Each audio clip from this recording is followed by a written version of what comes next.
They found the doctor's bag by Miller's Creek.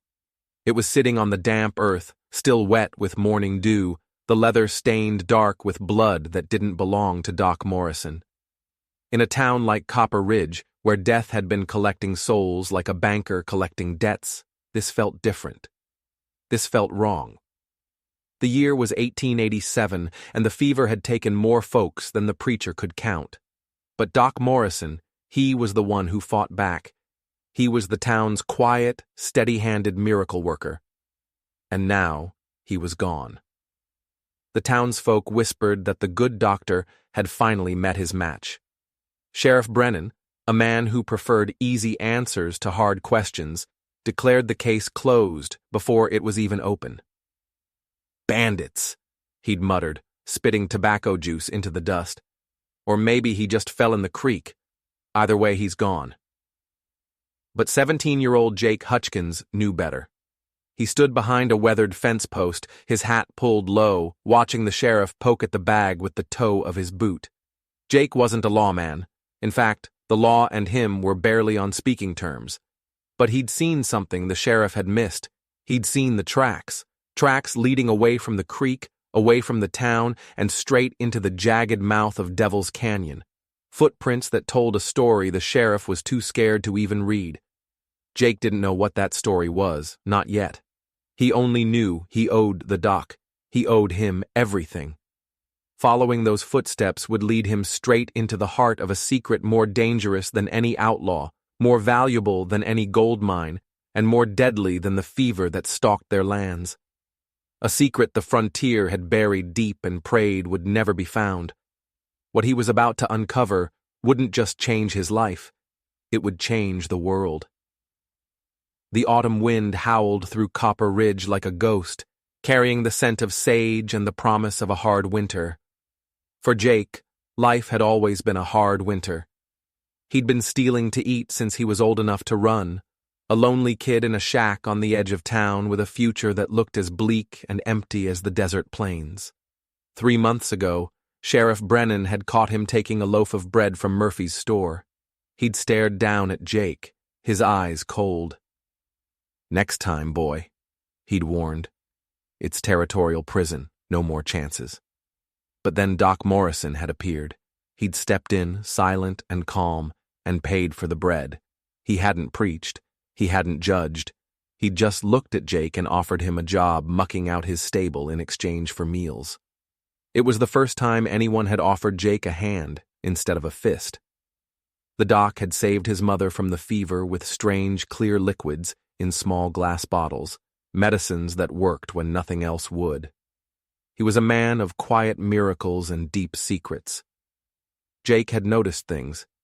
He noticed how the doc's horse always came back clean, even after a ride through the dusty canyon.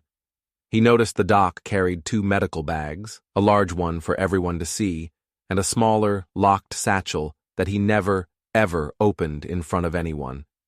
He noticed the doc's trips to distant settlements that no one else in the territory had ever heard of. Now that kindness, that hope, was gone, vanished with the doc. As the sheriff gave up his half-hearted investigation, Jake slipped away. He knew he couldn't let this go. He moved through the back alleys of Copper Ridge, a shadow in a town of ghosts, and made his way to Doc Morrison's small, empty house. The door was latched, but Jake knew where the spare key was hidden under a loose board on the back porch. He'd helped the doc with enough chores to know a few of his secrets, just not the important ones. Inside, the house was still and silent. Medical books lined the shelves. Bottles of powders and liquids stood on a workbench. But something was wrong. Something was missing. Then it hit him. The small leather satchel. The secret one. It was gone. If the doc had been attacked by bandits, they would have taken everything or nothing. The fact that the big bag was by the creek and the small one was gone meant one thing. The doc hadn't been attacked randomly. He had left, or he'd been taken by someone who knew exactly what they were looking for. Jake searched the small house, his heart pounding. In the bedroom, under the thin mattress, he found it. Not a letter, not a confession, a map. It was a hand-drawn map of the territory. Most of the locations were familiar: ranches, settlements, landmarks. But there, in the heart of the unforgiving Devil's Canyon, was a small, hand-drawn cross. Next to it, in the doc's careful script, were two words: Hope Springs. Jake had lived in this territory his whole life. He'd heard every tall tale and ghost story, but he had never, ever heard of a place called Hope Springs. He folded the map, his hands trembling slightly, and slipped it into his shirt. The sheriff thought Doc Morrison was dead. The town was already mourning him. But Jake knew the truth. The doc wasn't dead. He was in trouble, and Jake was the only one who could follow him. He was going into Devil's Canyon. He was going to find Hope Springs, and he was going to bring the doc home. Jake gathered his meager supplies under the cloak of twilight: a few potatoes swiped from a field, a handful of hardtack from a barrel outside the store, a canteen filled at the public well. He couldn't afford to buy anything. He was still just a thief in the eyes of the town. His only real asset was his horse, a scruffy Mustang gelding named Dusty he'd won in a poker game. Dusty wasn't pretty, but he was sure-footed and quiet, a perfect horse for sneaking through rough country. He saddled up as the sun bled across the horizon, painting the sky in shades of bruised purple and fiery orange. He skirted the edge of town, avoiding the main road, a lone figure riding toward the one place everyone else feared. The entrance to Devil's Canyon was a jagged wound in the earth, a narrow gap between two towering rock formations that seemed to swallow the last of the daylight. Legends said the canyon was cursed, a place that devoured souls. Jake had always dismissed them as stories to scare children. But now, with the wind whistling a mournful tune through the rocks, he wasn't so sure. Dusty's ears twitched, and Jake patted his neck. "Easy, boy," he whispered, his own voice sounding small in the vast, imposing silence. "If the doc came this way, it can't be that bad." He didn't believe his own words. Dismounting, he examined the tracks he'd seen earlier. In the faint moonlight, they were still there. Boot prints, good quality boots, the kind a doctor from back east might wear, and alongside them, the tracks of a pack mule. The doc had been prepared for a long journey. Jake swung back into the saddle and urged Dusty forward into the waiting darkness. The canyon walls rose up like stone giants, blotting out the stars and channeling the wind into a low, guttural moan. The clip-clop of Dusty's hooves was unnervingly loud, each sound echoing back as if the canyon itself was listening. After an hour of tense, careful riding, the narrow passage opened into a series of interconnected valleys. Jake pulled out the doc's map, striking a match to see. The flame flickered, casting dancing shadows on the rock walls. According to the map, Hope Springs was to the northwest, hidden deep within a maze of false turns and dead ends. A perfect place to hide something, or someone. He was just folding the map when the sound of voices drifted on the wind. He snuffed the match instantly, his body going rigid. The voices were coming from ahead, from a nearby alcove. They were rough, angry. "Told you we should have just killed him when we had the chance," one voice growled. "The boss wants him alive," a second voice shot back. "Says that Doc knows things worth more than gold." Jake's blood ran cold. They were talking about Doc Morrison. They had him. He wasn't just missing, he was a prisoner. He tethered Dusty to a stunted juniper, his mind racing. He had to get closer. He had to know who these men were. Moving like a phantom, he crept toward the flickering campfire. 3 men sat around the flames, their faces hard and cruel in the firelight. Jake recognized one of them, Bill Sutter, a cattle rustler with a reputation for violence. "How much longer we gotta babysit some old sawbones?" a third man complained. Sutter spat. "As long as it takes. Boss says this doc knows about some hidden valley, a place where folks are getting rich and nobody knows how. Says there's enough gold in that place to make us all kings." Jake's mind spun. Gold? Was that what this was about? Was that the doc's big secret? It didn't feel right. The doc didn't care about money. He cared about people. But then, he remembered the secret trips, the locked satchel, the strange medicines. Maybe the doc wasn't who Jake thought he was. He had to get out of there. He had to think. He started to back away, careful not to make a sound. He was almost clear of the camp when his boot scraped against a loose stone. It skittered across the rock, the sound echoing like a gunshot in the dead quiet canyon. "What was that?" one of the men hissed, jumping to his feet. Jake froze, pressing himself flat against the cold canyon wall, his heart hammering against his ribs. He held his breath, praying the shadows would be enough. He could hear the men moving, their boots crunching on the gravel as they searched the darkness. "Probably just a coyote," Sutter said after a long, tense moment. "But keep your eyes open. I don't want no surprises." Jake waited until they settled back around the fire before he dared to move again. His hands were shaking as he untied Dusty's reins. He'd found the doc, but rescuing him from a gang of killers hunting for a secret valley of gold was a whole different problem. He was just one boy, alone, in the middle of nowhere, and things were about to get a lot worse. Jake spent a sleepless night hidden in a rocky crevice, the outlaw's fire a distant, menacing glow. He stared at the doc's map, the words Hope Springs seeming to mock him. A hidden valley of gold. It sounded like a fairy tale, but these men were killers, and they believed it. They believed it enough to kidnap and torture for it. At dawn, he watched as two of the outlaws, including Bill Sutter, rode out of the camp, heading deeper into the canyon. One man remained behind, guarding the prisoner. This was it. This was his only chance. Leaving Dusty hidden, Jake moved on foot, slipping from shadow to shadow like a desert fox. He circled the camp, his eyes scanning for any sign of the doc. The camp was in a natural amphitheater, a stone bowl with only one way in or out, a perfect fortress, and a perfect trap. Then he saw it. At the back of the alcove, partially hidden by a pile of boulders, was the dark mouth of a cave. That's where they were keeping him. The guard was sitting by the fire, cleaning his rifle. There was no way to reach the cave without crossing 50 yards of open ground. Jake was trapped, a spectator to a horror he couldn't stop. He was desperately trying to form a plan when he heard horses. Sutter and the other outlaw were returning, and they weren't alone. A fourth man rode with them, a man who carried himself with an aura of pure menace. He was dressed in black, his face a mask of cold ambition. "Any trouble?" the leader asked, his voice sharp and commanding. "Quiet as a grave, boss," the guard replied. The leader dismounted and strode toward the cave. "Let's see if 3 days has softened our guest's resolve." He disappeared into the darkness. A moment later, he emerged, dragging Doc Morrison with him. The doc was alive, but he looked terrible.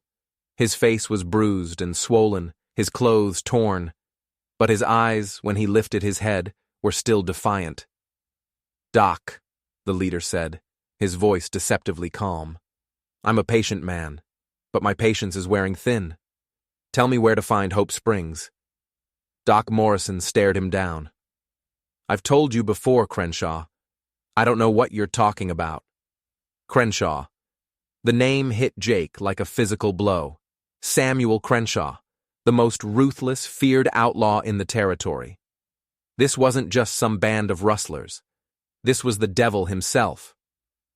"Don't lie to me, Doc," Crenshaw sneered. "My sources are very reliable.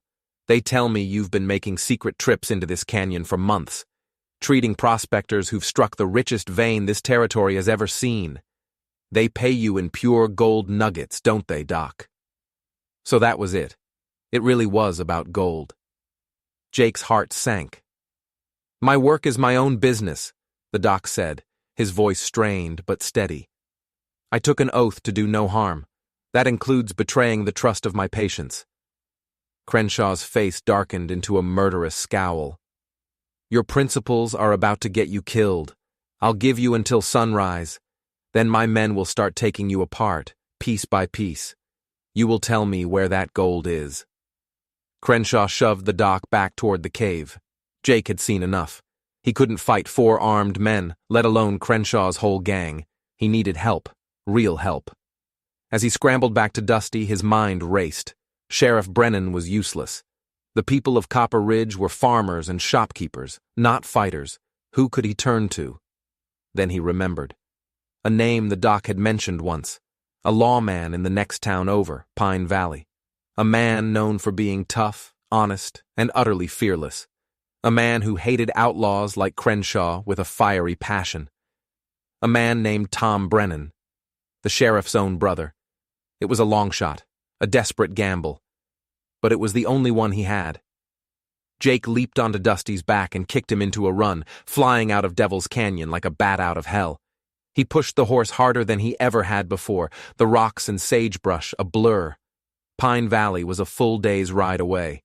He had to make it in 12 hours, before Crenshaw's sunrise deadline, before the torture began, before the good doctor finally broke. Jake galloped into Pine Valley, a whirlwind of dust and desperation. Dusty was heaving, lathered in sweat, but he hadn't faltered. Jake threw himself from the saddle and burst into the sheriff's office. A man looked up from his desk. He had the same jawline as Sheriff Brennan, but his eyes were different.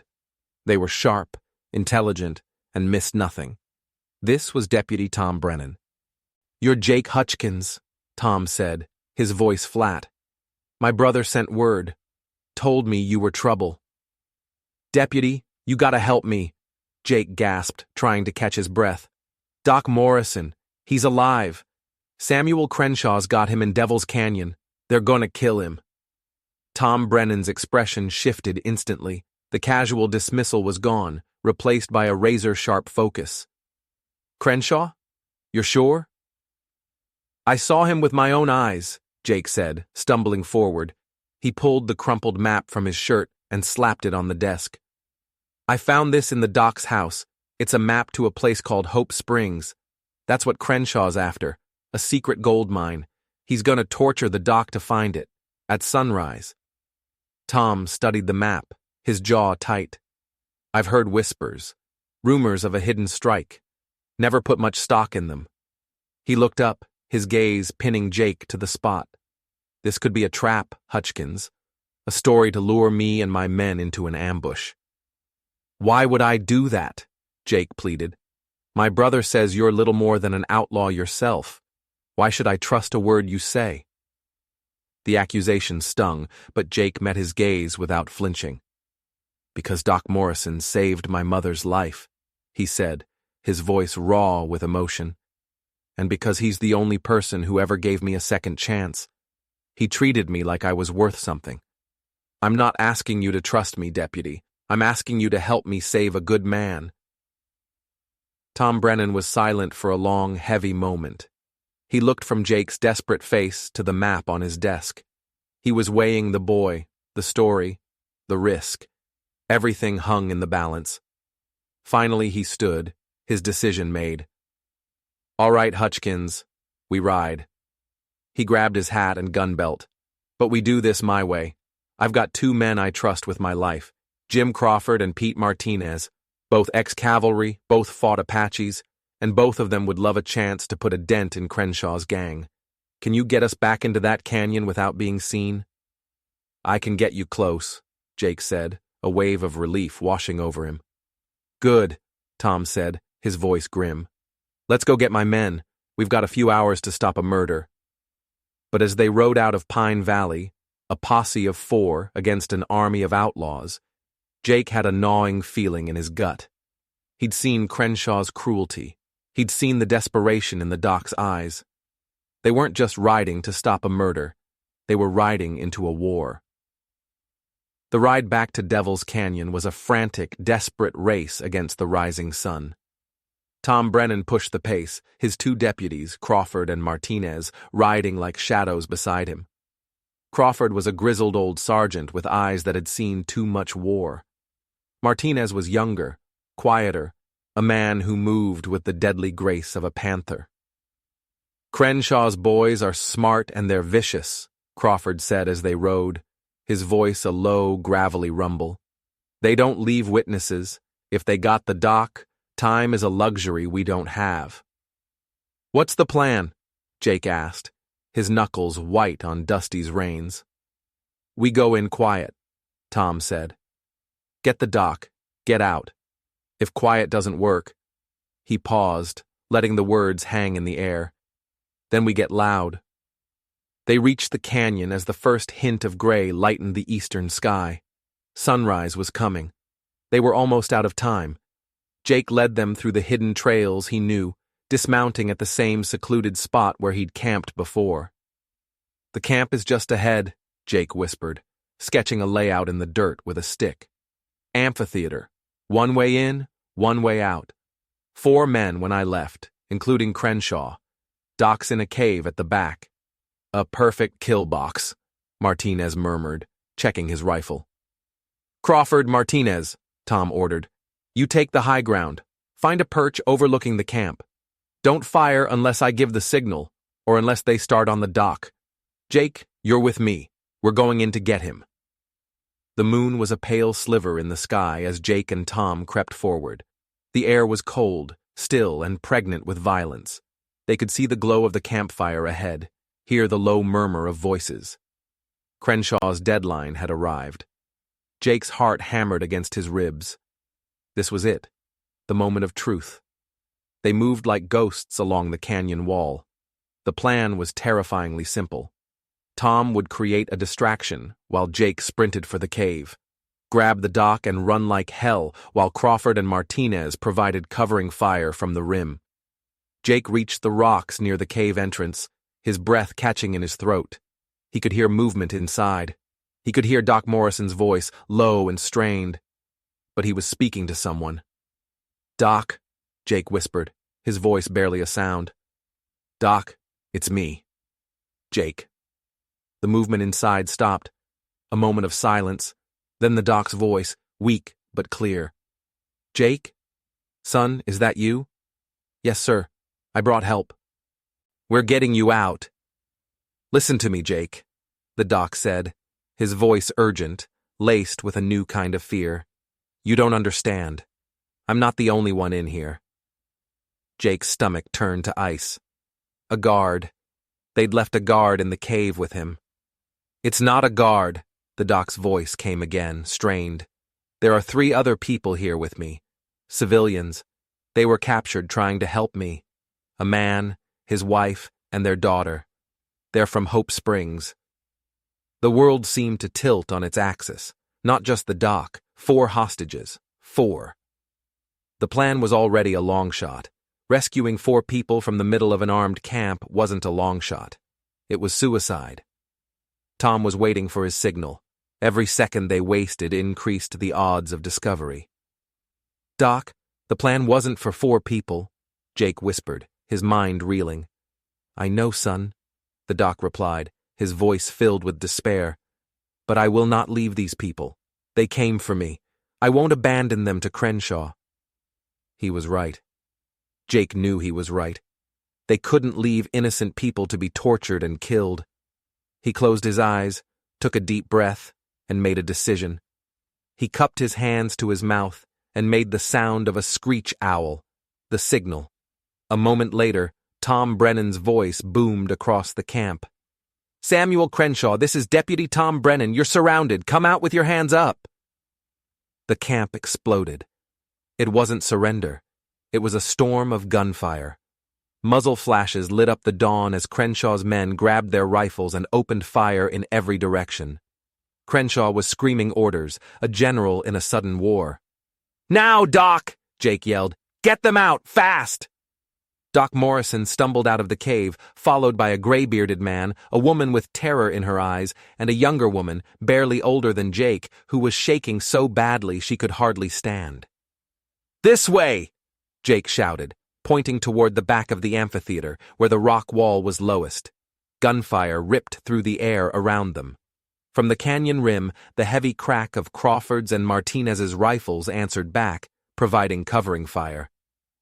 As they scrambled up the rocks, the gray-bearded man, Matthew, frantically pointed to a narrow, nearly invisible ledge running along the canyon rim. "That path! It's our only way out!" But as they started along the treacherous ledge, Jake looked back. Crenshaw wasn't retreating. He was organizing his men, pointing up at them. He'd seen his prizes escaping. The hunt was on.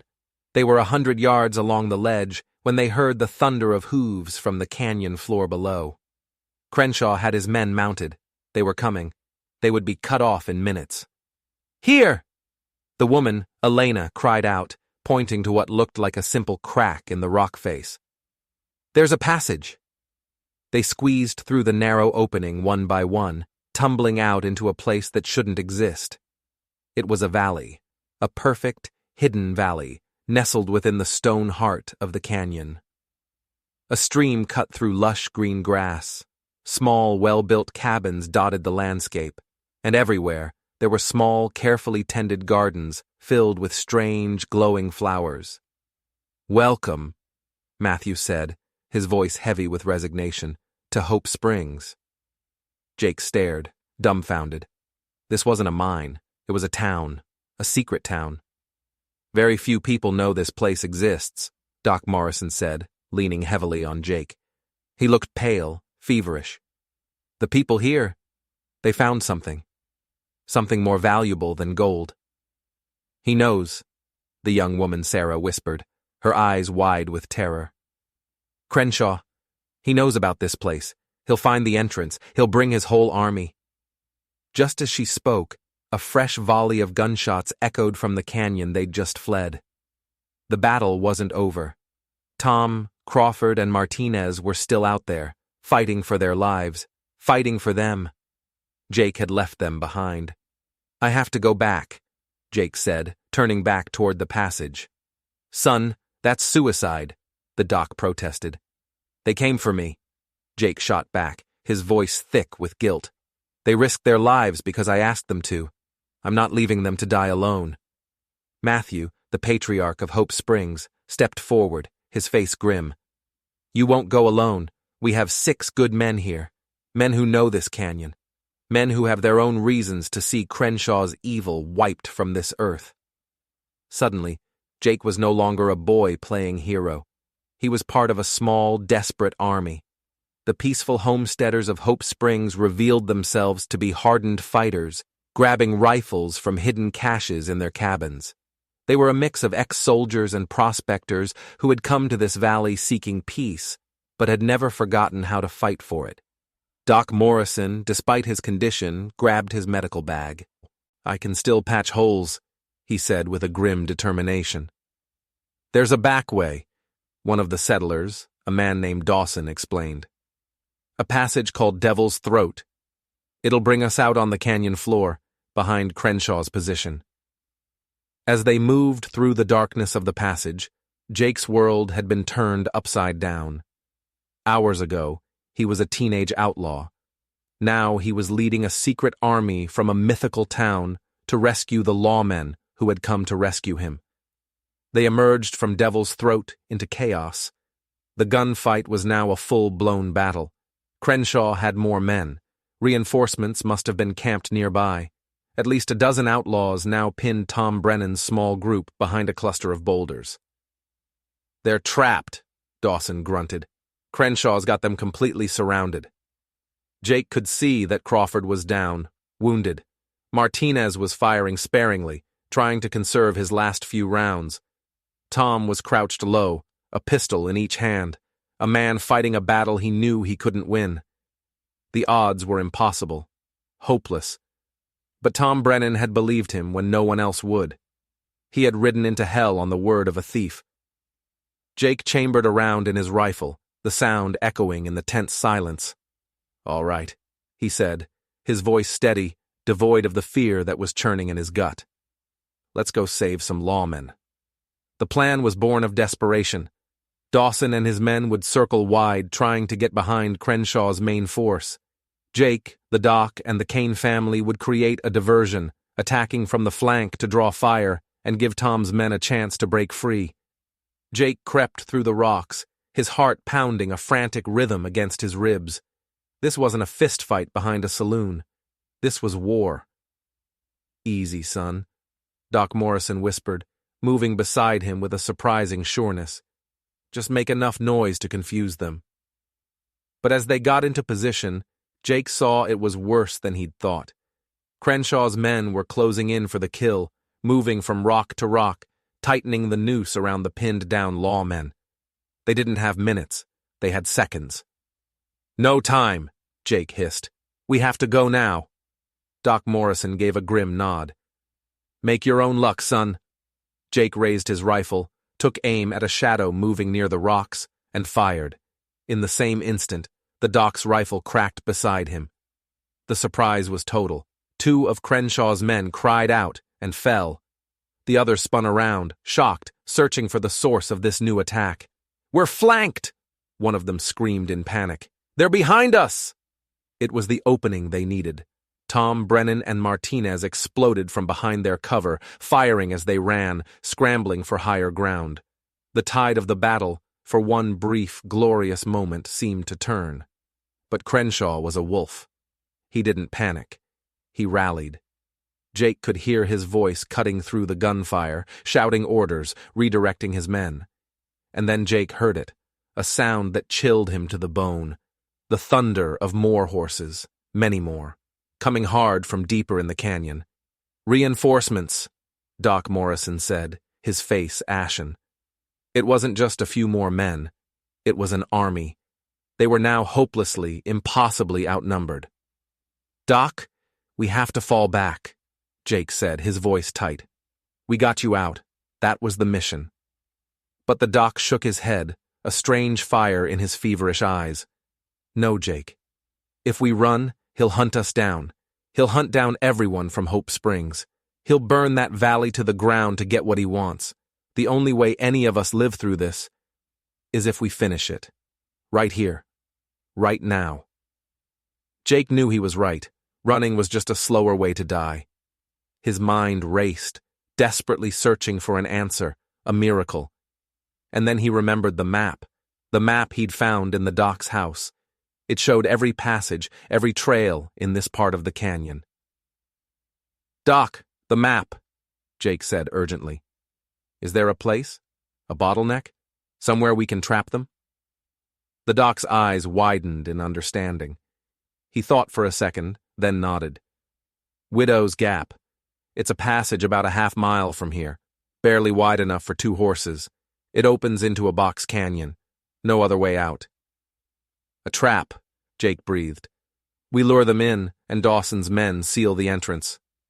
"But how do we get Crenshaw to follow?" the doc asked. "He's a cautious man."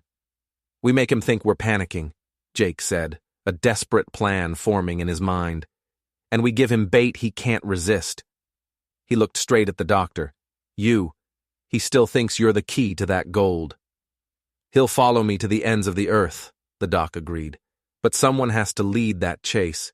It's the most dangerous part of the plan." "I'll do it," Jake said without hesitation. "Dusty's fast, and this is my fault. I led them here." Before the doc could protest, Jake was already moving. "Get your men to Widow's Gap," he called back to Matthew Kane. "We're bringing hell with us." The plan was insane. A high-speed chase through a war zone, leading a dozen killers into a trap that might not even be set in time. Jake retrieved Dusty, the horse skittish from the gunfire. "Easy, boy," he whispered, swinging into the saddle. "One last ride." He rode boldly into the open, directly toward the dock. "Doc!" he yelled, making a show of it. "I've got your horse! Let's get out of here!" Doc Morrison played his part, scrambling up behind Jake on Dusty's back. "Thank God, son! We're outnumbered!" It worked. Crenshaw saw them. He saw his prize slipping away. "After them!" Crenshaw roared, his voice filled with fury. "Don't let that doctor escape! He's mine!" The chase was on. Jake spurred Dusty into a gallop, the thunder of at least a dozen horses behind them. Bullets whizzed past their heads. He raced for the 2 tall rock formations that marked the entrance to Widow's Gap, praying Dawson and his men had made it in time. He deliberately slowed Dusty, making it look like the horse was tiring under the weight of 2 riders. Crenshaw and his men closed in, smelling blood, their victory howls echoing through the canyon. Jake yanked Dusty's reins, turning the horse sharply into the narrow passage. The walls were so close, He could feel the rock scraping his boots. They burst out into the box canyon beyond, and saw them, Dawson and the men of Hope Springs, perched on the canyon rim like avenging angels, rifles ready. Jake spun Dusty around as Doc Morrison slid to the ground, taking cover. The first of Crenshaw's men thundered into the gap, their faces triumphant. They rode straight into the kill zone. "Now!" Dawson's voice boomed. The canyon erupted.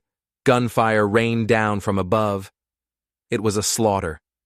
Caught in the open, with nowhere to run, Crenshaw's men were mown down.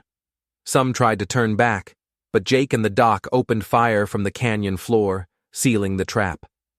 The battle lasted less than a minute. When the smoke cleared, the canyon was silent, filled with the dead and dying.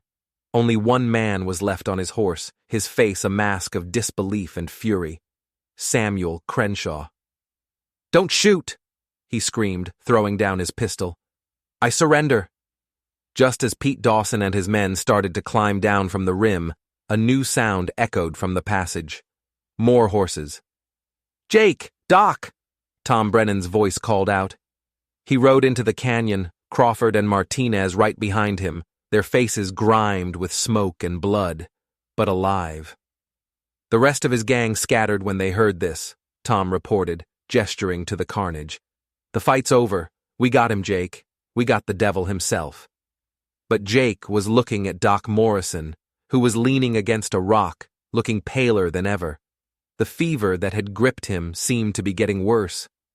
And then Jake noticed something else. The strange, glowing flowers from Hope Springs, they weren't just in the hidden valley. A few of them grew here, in this box canyon, in a small, shaded patch near the wall. Crenshaw saw them too, and he saw the way Doc Morrison was looking at them. The outlaw's eyes, which had been filled with fear, now lit up with a greedy, triumphant fire. "So that's it," Crenshaw sneered, a bloody grin spreading across his face. "That's the secret, not gold. It's them flowers, ain't it, Doc? That's your cure. That's your miracle." Before anyone could react, Crenshaw lunged. He wasn't going for a gun. He shoved past Jake and threw himself toward the patch of glowing flowers. "It's mine!" he shrieked, grabbing a handful of the blossoms and stuffing them into his mouth. "No!" Doc Morrison screamed, a look of pure horror on his face. For a second, nothing happened. Crenshaw stood there chewing, a mad, victorious light in his eyes, and then he began to change. It wasn't healing. It was something monstrous. His skin blistered and peeled. His hair turned white and fell out in clumps. His body withered, aging 100 years in 10 seconds. He let out a single, agonizing scream as his body convulsed, twisted, and then collapsed into a pile of dust and rags on the canyon floor. Silence. Everyone stared, horrified, at the spot where Samuel Crenshaw had been. "My God, Doc," Tom Brennan whispered. "What was that?" Doc Morrison sank to his knees, his body racked with coughing. "The cure," he gasped, his voice a ragged whisper. "It has to be prepared, refined, in its raw form. The power is too great. It doesn't just heal, it consumes." He looked at Jake, his eyes filled with a terrible understanding. The secret of Hope Springs wasn't just a miracle, it was a curse, and now they were the only ones who knew how to control it. 6 months later, Jake Hutchkins stood on the main street of Copper Ridge, a deputy's badge pinned to his chest. The town was different, hopeful. A brand new medical clinic stood where the doc's old house had been, built with the enormous reward money from the destruction of Crenshaw's gang. Hope Springs was no longer a secret. After the battle at Widow's Gap, its existence had come to light. Matthew Kane, now the official mayor, had decided they couldn't hide forever. With Tom Brennan's help, the settlement was integrated into the territory, its people and its resources helping the entire region to prosper. But its greatest secret remained just that, a secret. Sarah Kane walked up beside Jake, a smile on her face. She'd been spending more and more time in Copper Ridge, studying medicine under the dock and helping Jake get used to his new life on the right side of the law. "He's looking for you," she said, her eyes bright. Jake found Doc Morrison inside the new clinic. The doc was still frail, the raw cure having taken a permanent toll, but his mind was as sharp as ever. He was no longer a field doctor. He was a researcher, a guardian. "Jake," he said, holding up an official-looking letter. "The territorial governor. He's heard rumors about a miracle cure. He wants to fund our research. He wants us to share it." Jake felt a familiar chill. "Doc, is that wise? After what happened to Crenshaw?" "Power is only dangerous in the wrong hands, son," the doc said, looking Jake straight in the eye. "And the world is full of sickness. We can't keep this gift to ourselves, but we need someone to control it, someone to oversee its distribution, someone who understands the backcountry, who can handle trouble, and who knows the difference between right and wrong because he's walked both paths." Jake understood. The doc wasn't just offering him a job, he was offering him a purpose. He would be the hand, and the doc would be the mind. Together, they would bring the miracle of Hope Springs to the world, but on their terms. "I'll need a partner," Jake said, a slow smile spreading across his face. He looked out the window at Sarah, who was talking to Tom Brennan across the street. "I imagine you will," the doc said, his own smile mirroring Jake's. As the sun set, casting long shadows across the growing town, Jake felt a sense of peace he'd never known. He was no longer the lost boy stealing bread. He was Deputy Jake Hutchkins, guardian of a frontier miracle. He had followed a trail of blood and secrets into the darkest canyon and found not gold, but a future. The West was still a wild, dangerous place, but it was also a place of second chances, a place where a thief could become a hero, and where a hidden valley could change the course of history. The greatest legends of the frontier aren't always about gunfights and gold rushes. Sometimes, they're about the quiet courage to heal a broken world. If you enjoyed this story from the forgotten pages of the Wild West, make sure you subscribe and hit that notification bell. You never know what other secrets the frontier is waiting to give up.